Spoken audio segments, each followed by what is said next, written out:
আমরা যা দেখি সব এরকম এতটা সাদা না, সাদা কাপড় পরলেই সাদা হয় না, ঠিক আছে? মুক্তিযুদ্ধের প্রতি যাদের সম্মান নাই তাদেরকে নিয়ে আমরা কি বলবো? এটাকে এটা বুঝতে হবে। তাদের এই কমন সেন্স নাই যে রাজনীতি শুধু এই ফেব্রুয়ারি পর্যন্ত না, আরো রাজনীতি করতে হবে।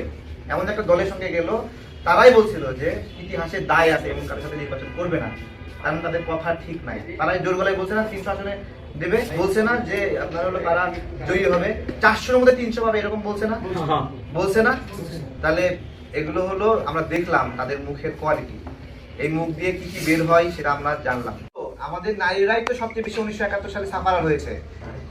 তা সেই তাদের মাদের কথা আমাদের নারীরা ভুলে গেছে?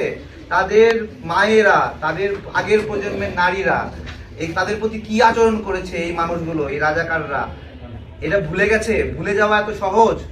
সেই ক্ষত চলে গেছে। কয় প্রজন্ম হয়েছে? 1 থেকে 2 প্রজন্ম হয়নি এখনো, তাতেই ক্ষত চলে যাবে। 10 প্রজন্ম পার হতে দেন, তারপরে সেই ধর্ষণ, গণহত্যা, 71 সেগুলো ভুলবে। যুদ্ধের গল্প ভুলে যাওয়া এত সহজ?